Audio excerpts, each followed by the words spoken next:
एक भगवान का भजन ही ऐसा है जो महान उत्तम गति प्रदान करता है।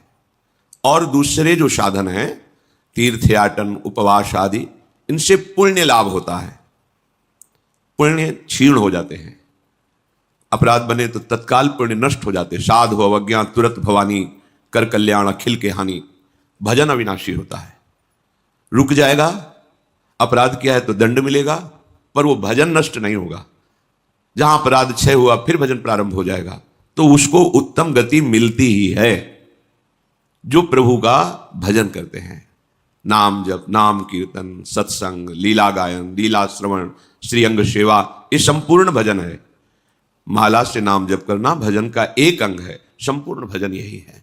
सम्य भगवत भावना करना, ये भजन ही है जो सर्वोत्तम गति प्रदान करता है।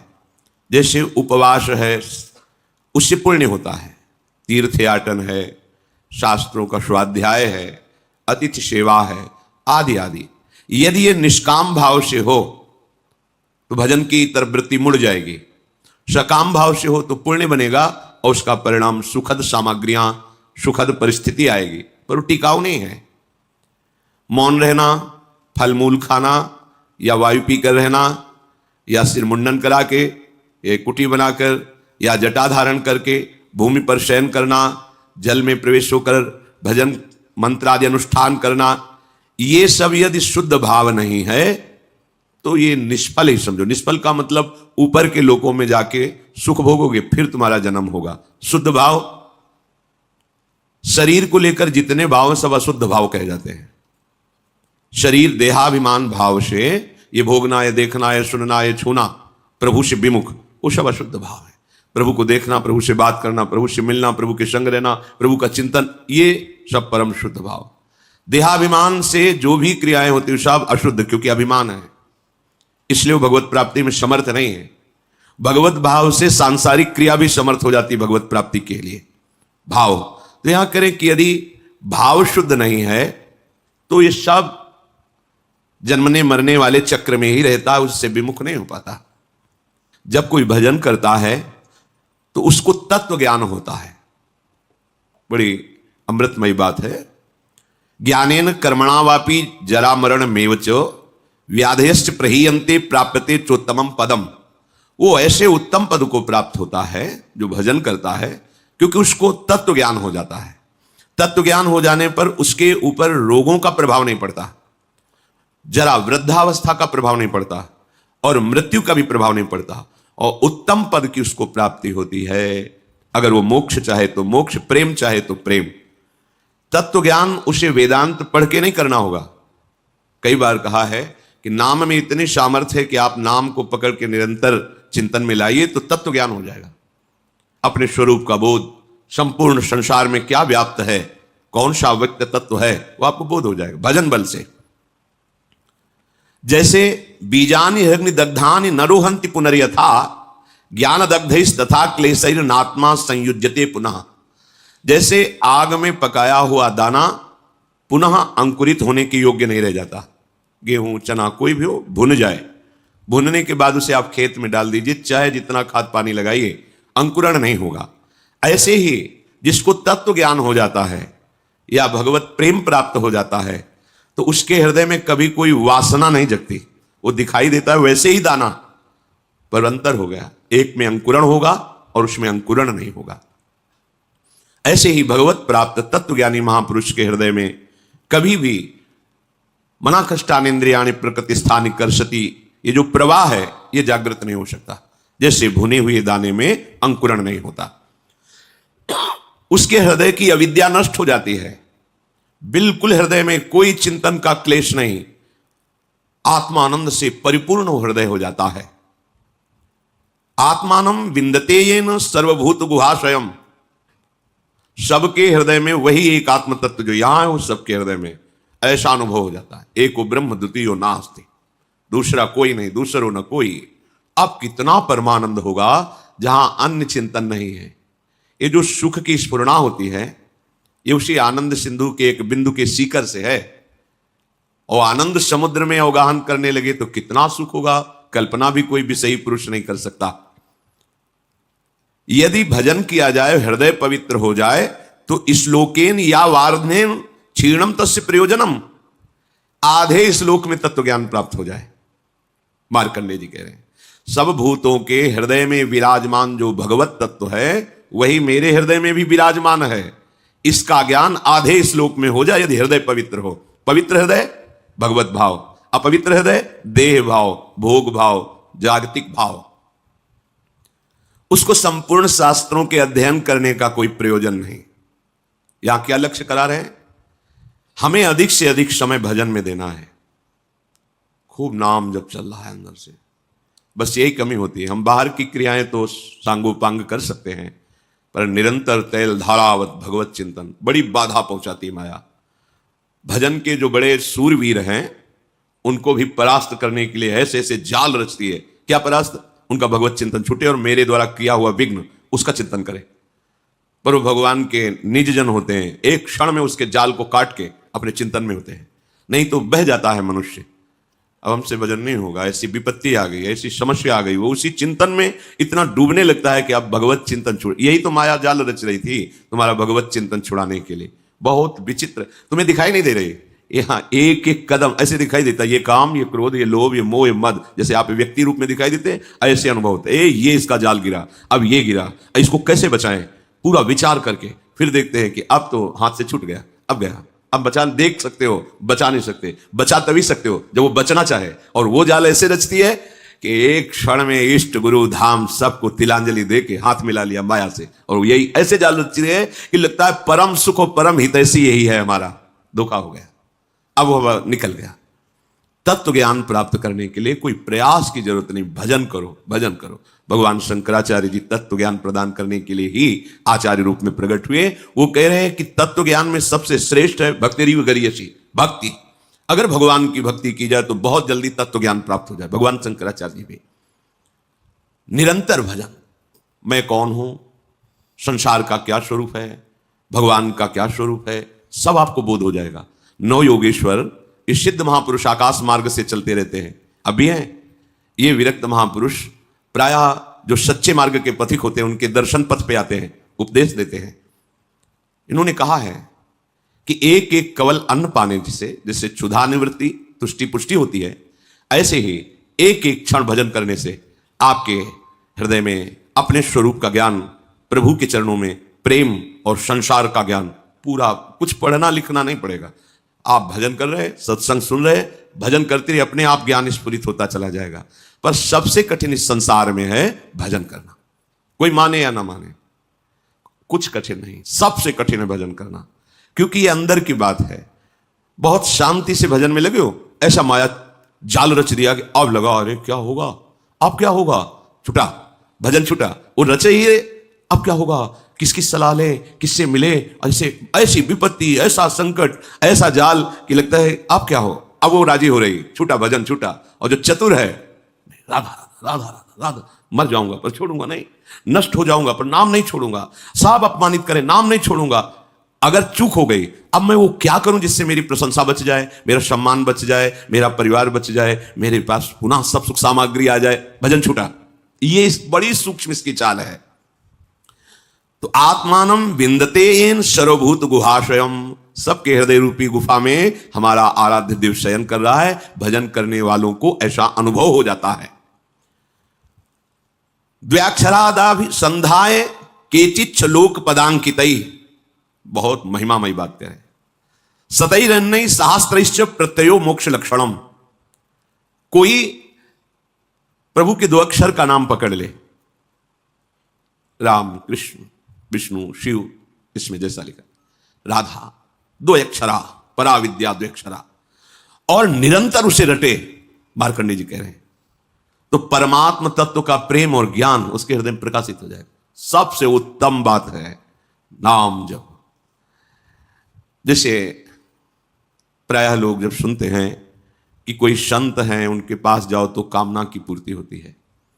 कई बार हम आप लोगों को बिल्कुल साफ करके बताते हैं, भगवान प्रणत कामदम है। प्रणत कामदम पद्मजार्चितम धरणि मंडलम ध्येयमापदी, जिन चरणों का ध्यान मात्र करने से समस्त कामनाओं की पूर्ति होती है, उन प्रभु के धाम में आ पाए प्रभु के जनों के प्रति आपकी भगवत भाव श्रद्धा हुई, प्रभु का नाम यश सुना, इससे आपका काम बनता है। आप समझो, संतों के पास जो है मूलधन वो नाम है, भगवान की महिमा है। वो जब आप सुनते हैं, नाम जब करते हैं, उनके प्रति भाव रखते हैं, आपका मंगल होना प्रारंभ हो जाता है। यदि आप नाम नहीं जप कर रहे, सतमार्ग में नहीं चल रहे, तो आप लिख लेना, कहीं भी जाओ आपके हाथ में आखिरी में पराजय ही लिखी रहेगी, आपको परास्त होना पड़ेगा। अगर नाम है तो फिर कहीं जाओ या ना जाओ, विजय तुम्हारे हाथ में है, बस धैर्यपूर्वक। कल किसी ने कहा कि नाम जब तो कर रहा हूं पर इतनी विपत्ति आ गई कि अश्रद्धा हो गई नाम में, कि नाम जब कुछ नहीं कर पा रहा। हम उनकी बात करते हैं जिनके रोम रोम से नाम चलता है, उनको भी शारीरिक विपत्तियां आई हैं। ऐसे चरण रख देते थे तो वो भूमि बोलती थी विट्ठल विट्ठल विट्ठल, भूमि। उनके ऊपर खौलता हुआ गर्म पानी फफोला ही फफोला शरीर पड़ गया। हाँ विट्ठल जल रहा हूं, ऐसा बोले श्री तुकाराम जी। तुम कितना जप करते होगे? क्या भगवान निर्दयी है? क्या वो क्षमा नहीं कर सकते थे? उनका विधान है। प्रहलाद जी के रोम रोम से हरि हरि, कितना ये बातें नहीं देखनी। नाशवान शरीर है, यहां सब परिवर्तनशील है।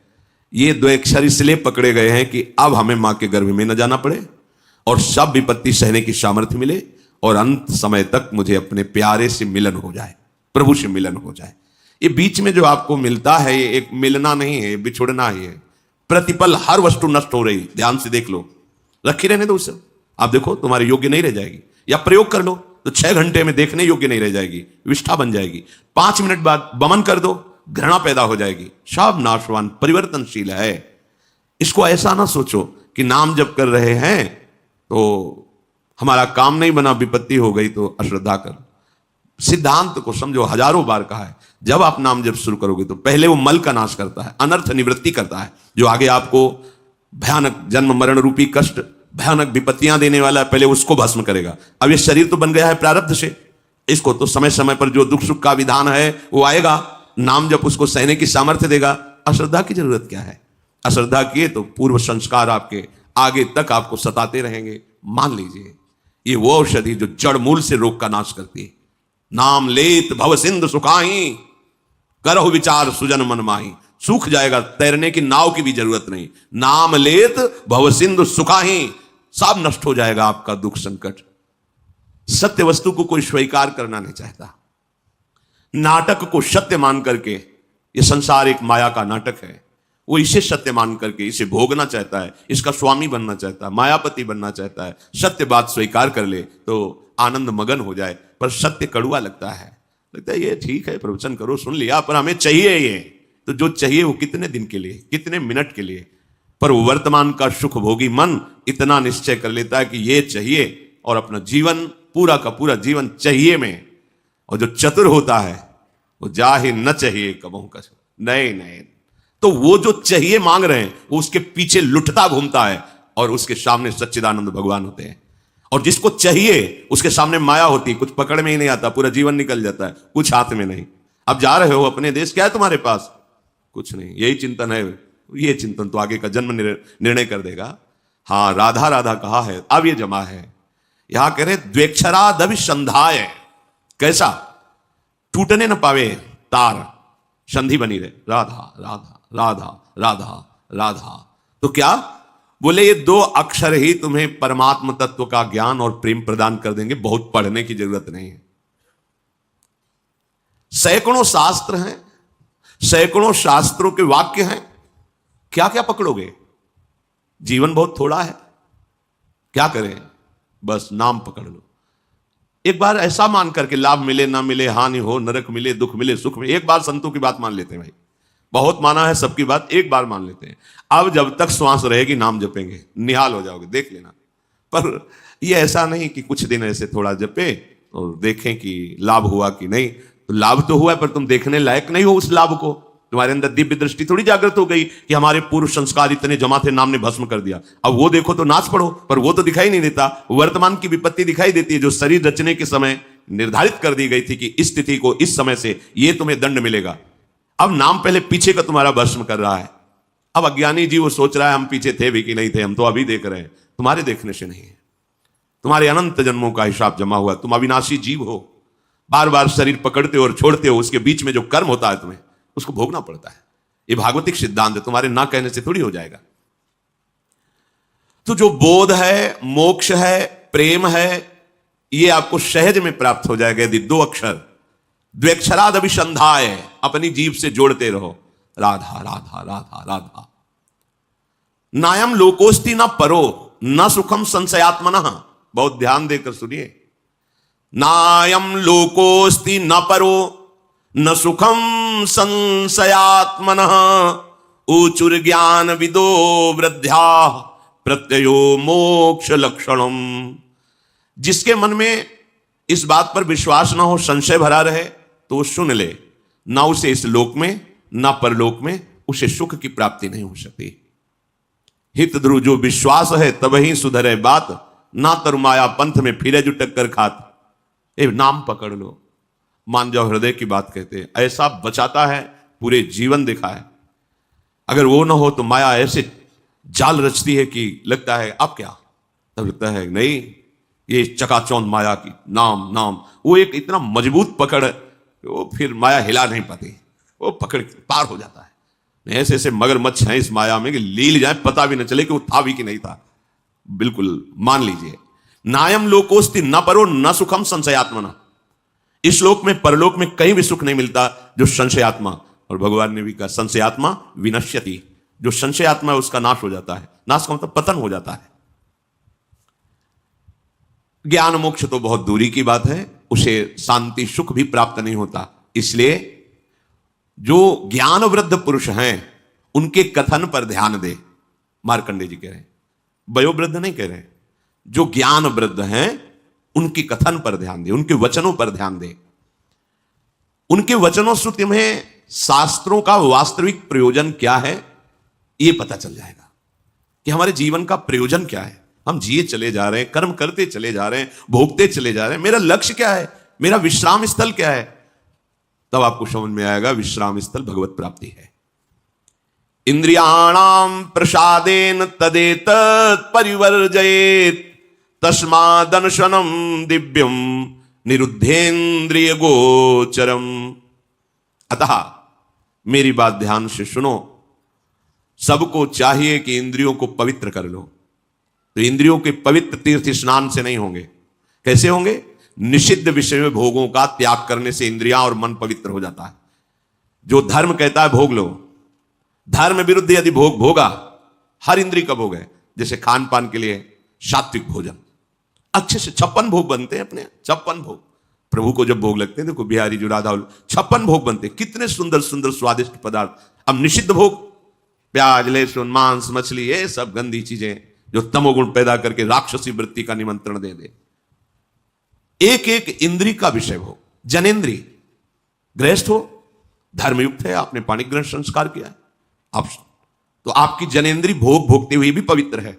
नेतेंद्री, अपनी बहन को कैसे देखते हो, अपनी मां को कैसे देखते हो, अपनी बेटी को कैसे देखते हो, ऐसे दूसरे की बहन दूसरे की बेटियों में जिससे पाणी ग्रहण किया है वो पत्नी है। इसके अलावा शास्त्र का आदेश है, नेत्रेंद्री पवित्र तभी होगी जब आपका दर्शन सही होगा, तभी तो ये भगवत दर्शन करने के अधिकारी बनेंगे। चाहे लाख समझाओ पर ये मनमुखी चाल चलने वाले मानते नहीं हैं। सर्वांतर्यामी हृदय में बैठा है, तुम लुक छुप करके गलत दर्शन कर रहे हो, तो तुम भगवत दर्शन के कैसे अधिकारी हो सकते हो? इंद्रियां कब पवित्र होती हैं? जब निषिद्ध भोगों का त्याग कर दिया जाता है। ये तीर्थ स्नान दान से पवित्र नहीं होती। शास्त्र सम्मत भोगों को भोगिए, निषिद्ध भोगों का त्याग कीजिए तो मन सहित 5 ज्ञान इंद्रियां पवित्र हो जाएंगी। शास्त्र सम्मत कर्म कीजिए तो 5 कर्मेंद्रियां पवित्र हो जाएंगी। बचा क्या? आत्मा तो पवित्र है ही, वो कभी अपवित्र हो ही नहीं सकती। बात बन गई। इंद्रियों की निर्मलता विषय भोगने से रोकने से होती है, विषयों के सेवन से इंद्रियां मलिन हो जाती हैं। बड़ा गूढ़ रहस्य है ये। इंद्रियों की पवित्रता विषय भोगों में जाने से रोकने से होती है, उनमें सामर्थ्य आती है। आगे प्रसंग आता है, जब गांधारी जी ने सुना कि धृतराष्ट्र जी के साथ हमारा ब्याह हो रहा है और वो नेत्रहीन है, ब्याह तय हो गया। रेशम का कपड़ा लिया, कई परत लगाए, आजीवन के लिए आंख में बांध लिया। जब मेरा पति संसार को नहीं देख सकता तो मैं संसार को कैसे देखूंगी? नेत्रेंद्रिय की ढक लिया उसे, जब महाभारत का बड़ा भयानक युद्ध चल रहा था, तब गांधारी ने दुर्योधन से कहा कि आज तक हमने अपनी दृष्टि शक्ति को संचित किया है,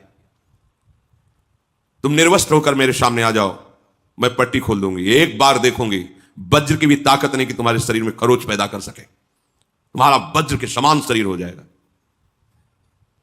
हो गया, एकांत में निर्वस्त्र होकर आ रहा था। भगवान बड़े लीला, जानते थे कि पतिव्रता है गांधारी और नेत्र आज तक बंद किए रहे, तो दिव्य शक्ति जागृत हो गई, ऐसा ही हो जाएगा। जो भगवान को दिया देखा तो ऐसे, ये बच्चे हो तो कहां जा रहे हो? वो मां ने कहा है कि ऐसे, ये तुम बच्चे हो, नंगे जाओगे? अरे मां ने कहा निर्वस्त्र ऊपर के कपड़े हटा दो, नीचे के कपड़े हटा दो, लेकिन मध्य में तो रखो ना। तो क्या हम कह रहे कपड़े हटाने की बात कही, पत्ते ही लगा लीजिए, इतना तो कर लीजिए। हाँ, आपने ठीक सलाह दी। जेवी गांधारी ने पट्टी खोली, सामने देखा, आज्ञा का पालन क्यों नहीं हुआ, निर्वस्त्र क्यों नहीं रहे?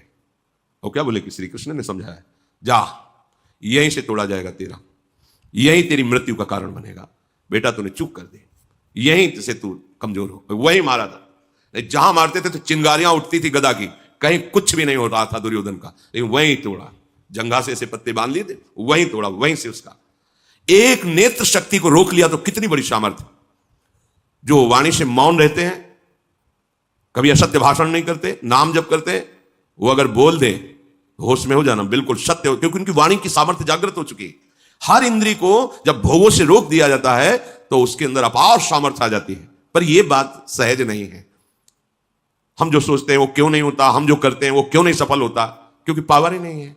जब जो मनाया खा लिया, जो जब मनाया कर लिया, जब जो मनाया देख लिया, तो तुम्हारे अंदर आध्यात्मिक शक्ति नहीं। सब कार्य आध्यात्मिक शक्ति से होते हैं। थोड़ा तो समझिए, थोड़ा तो अपनी इंद्रियों पर शासन कीजिए। इंद्रियों में सामर्थ्य और निर्मलता आती, निरोध, निरोध माने रोकने से। विषयों का जितना शास्त्र आदेश करता है उतना स्वीकार, शेष विरोध, वो आगे भजन कर सकता है। जो ये लोग कहते भजन नहीं बनता, तो मनमानी आचरण बनते हैं ना, इसीलिए भजन नहीं बनता। शास्त्र क्या आज्ञा कर रहा है? तपसा स्वर्ग गमनम भोगो दानेन जायते ज्ञानेन मोक्षो विज्ञेयस तीर्थ स्नान दघक्षया। तीर्थ स्नान से पाप नष्ट होते हैं, तपस्या से स्वर्गलोक की प्राप्ति होती है, दान से अधिक भोगों की प्राप्ति होती है। आप जो दान कर रहे हो कई गुना बढ़कर आपको मिलेगा अगर सत्पात्र को हुआ है। पर यदि भगवत तत्व का ज्ञान हो गया है तो आवागमन मिट जाता है, सारे कष्ट मिट जाते। वो केवल भगवत तत्व के ज्ञान से ही होगा, वो तुम्हारे दान पुण्य से नहीं। वो सत्संग के द्वारा प्राप्त विवेक से भजन करते हुए जो भगवत तत्व का बोध होता है वो आवागमन चक्र को मिटा देता है। इस जन्म में मनुष्य जिन जिन पदार्थों का उत्तम पात्र को दान करता है, भावी जन्म में उसे वो पदार्थ बहुत मात्रा में प्राप्त होते हैं। श्री मार्कंडेय जी ने कहा, विज्ञानार्थम मनुष्याणाम मनः पूर्वम प्रवर्तते तत्प्राप्य कामम भजते क्रोधम च द्विजशत्रम। इंद्रियों द्वारा जिस विषय का ज्ञान होता है, ये बहुत सुंदर पदार्थ, खा लिया जाए, ये बहुत सुंदर भोग है, भोग लिया, पहले इंद्रियां ज्ञान देती है, ये बहुत सुंदर, बहुत अच्छा है। अगर आप उस समय उनका विरोध नहीं कर रहे हैं तो फंसा लिए। चतुर उपासक हो, जब वो आपके सामने भोगाकर्षण प्रकट कर रहे, उसी समय विवेक के द्वारा, बहुतों ने इसको भोगा, सुखी हो जाते हैं ना, बहुत जन्म में तुमने भी भोगा, सुखी हो जाते ना, नहीं है ना। हम धर्म विरुद्ध आचरण नहीं कर सकते, अभी तक किया, अब नहीं करें, ये शुरू कर दिया विरोध, अब वो जलाएगी। प्रमथन स्वभाव वाला मन, प्रमथन स्वभाव वाली इंद्रियां जलाएगी, उसको तुम सह जाओ। बस सहन नहीं कर पाते। हम बहुत कुछ सहन कर सकते हैं। देखो, अगर आपको जरा सा भी ऐसे अंगूठा दबाया जाए तो आपको कष्ट, आप कहोगे मैं नहीं सह, लेकिन हाथ टूट जाता है, सहते हो ना, पैर टूट जाता है, सहते हो, जीवित रहते हो ना। भारी से भारी ऑपरेशन, बड़े से बड़ा हो, आप सह जाते हो ना, क्योंकि आपके केवल सहने की स्वीकृति की जरूरत है। अपने स्वरूप को न कभी कष्ट हुआ है न कभी होगा। देह में जितना भी कष्ट आता है वो आपकी स्वीकृति के कारण आपको भासता है। आप जितना देह को मैं माने हुए उतना ही कष्ट होता है। तो अंतःकरण में जो इंद्रियां जलन कर, ये तो आप सहज में सह सकते हो। आप बड़े वीर हो, बड़े बड़े कष्टों को सहते हो। देखो कितना कष्ट होता है मां को जब वो 9 महीने गर्भ को धारण करती है, प्रसव में कितना कष्ट होता है, पर उस सब सह करके अब अपने जरा विचार करो, अगर थोड़ा ज्यादा हो जाए, गैस बन जाए पेट में, तो कैसा लगता है। वो हमें पूरा 9 महीने धारण किए रहे, सब कष्ट सह सकते हो आप भगवान के अंश हो। ये जो आप डर जाते हो ना, कि मन की बात अगर नहीं पूरी करेंगे तो ये बराबर जलाता रहेगा। नहीं, जलाता नहीं रहेगा, वो जल के शुद्ध हो जाएगा। अगर मैंने अपने मन और इंद्रियों की बात नहीं की तो मैं जी नहीं पाऊंगा। ये केवल डरा रहा है, तुम जी नहीं, अमर हो जाओगे अगर ये बात तुम स्वीकार कर लो कि तेरे प्रेरित किए हुए गलत मार्ग में मैं नहीं चलूंगा। इंद्रियों द्वारा किसी विषय का ज्ञान जब आपको कराया जा रहा है, बहुत ध्यान से साधक उपासक जन सुने, तो वो सबसे पहले मन को घसीटती है इंद्रियां, अपने में मिलाती है, क्योंकि ये इंद्रियों का नेता है। अगर ये ना कर दे तो कोई भी इंद्रिय अपना कार्य नहीं कर सकती। जैसे मन किसी विषय में गाढ़ मनन कर रहा है, कई बार हमने देखा है, आप क्या बोल रहे हो, बात हो गई, सब हो गई, बाद में आपने पूछा कि आपने तो हां कह दिया था। नहीं, हमें पता नहीं कि हमने हां कहा। और देखो, जब तुम्हें हां करवाना हो तो 3-4 बार हमसे बोलो कि आप सुन रहे हो ना, सुन रहे हो ना, और जब फिर हम हां कहें तब हां मानना, पहली बात में हां मत मान लेना, क्योंकि हाँ ठीक है ऐसा क्या। तो देखा गया कि अगर मन कहीं लगा हुआ है तो इंद्रियां भी नहीं पकड़ पाती कि आप क्या बोल रहे हैं, कौन आया, कैसे है, वो हो रहा है सब, पर पकड़ में नहीं आएगा, वो स्मृति में नहीं आएगा। अगर मन अपने साथ हो जाए तो इंद्रियां कुछ नहीं बिगाड़ सकती। पर क्या होता है, विषय का ज्ञान कराने वाली इंद्रियां सबसे पहले मन को अपने में घसीटती।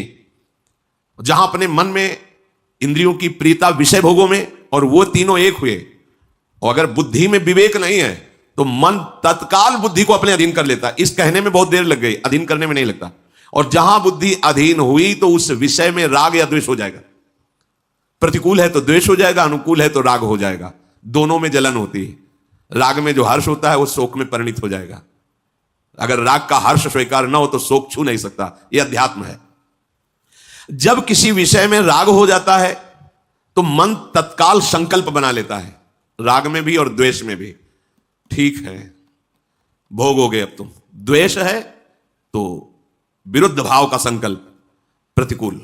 राग है तो अनुकूल भाव का संकल्प। अब तुम्हारी अनुमति की जरूरत नहीं हुई, समझ लो।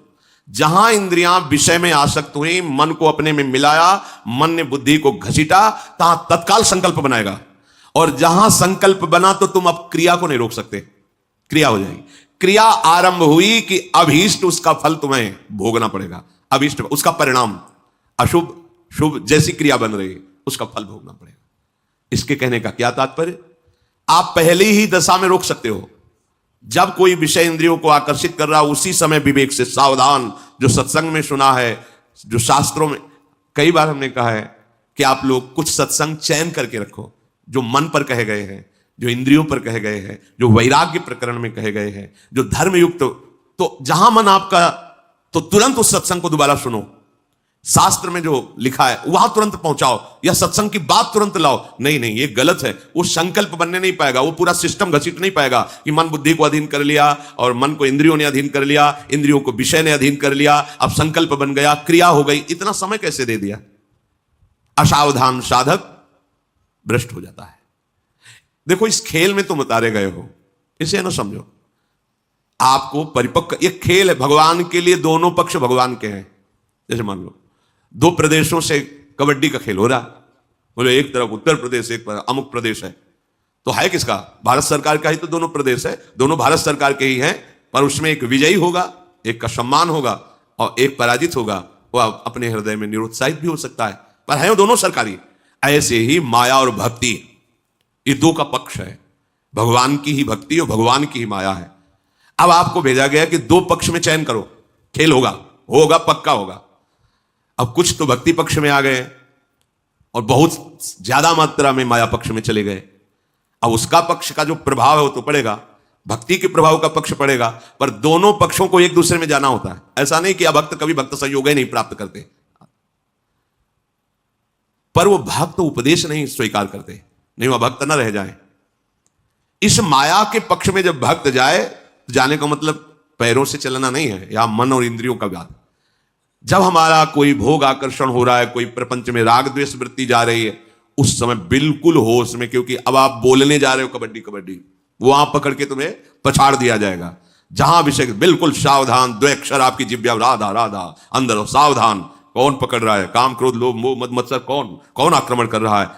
बस आप बच जाओगे, जीत जाओगे।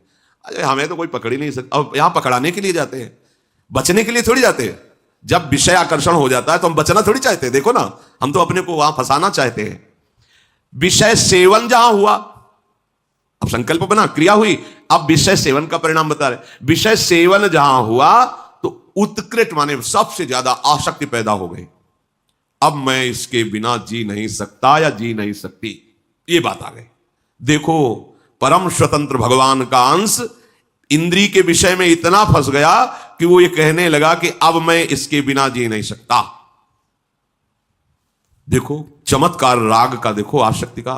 20-21 वर्ष बच्चा बच्ची को माता पिता अपने प्राणों से अधिक प्यार किए, वो एक इंद्री के विषय ने, जनेंद्री के विषय ने आकर्षण कर लिया, तो 21 साल का प्रेम, सेवा, सम्मान, प्रीता सब में आग लगा के भागे। लौट कर नहीं देखा कि मेरे स्वजनों को मेरे विरह में कितना दुख हो रहा होगा, नहीं देखा। एक इंद्री के विषय ने धर्म, मर्यादा, प्रेम सब मिट्टी में मिला दिया, एक इंद्री का विषय। और फिर जिसकी सारी इंद्रियां स्वतंत्र हैं, फिर क्या होगा? सोचो, फिर क्या होगा? दुर्दशा ही तो होगी। विषय सेवन के प्रति उत्कृष्ट आसक्ति, और आसक्ति बराबर रहेगी नहीं, यह भी ध्यान, बहुत ध्यान से सुनो, शास्त्र है। फिर उसमें प्रतिकूलता होगी। अब धीरे धीरे, अब जिस विषय के लिए आसक्ति हुई थी उस विषय में सुख है नहीं, तो बहुत सेवन किया पर वो बात नहीं बनी जो अंदर चाह थी। सोचता है इस पे तो नहीं है, उस पे है, और जहां उस पे नजर गई तो अब इससे प्रतिकूलता शुरू हुई। अब प्रतिकूलता शुरू हुई, अब द्वंद्व शुरू हो गए। अब द्वंद्वों में पिसता हुआ पूरा जीवन नष्ट हो गया, दुर्गति प्रारंभ होती चली जाती है। बस ये समझ में कहां आता है, ये कहां समझ में आता है कि हम फंस गए, हमारे द्वारा ऐसा कृत। सच्ची मानिए, यदि एक पत्नी व्रत ले लें तो आपको कुछ दिन के बाद घृणा हो जाएगी। ये धर्म है, क्योंकि वहां कोई सुख ही नहीं है।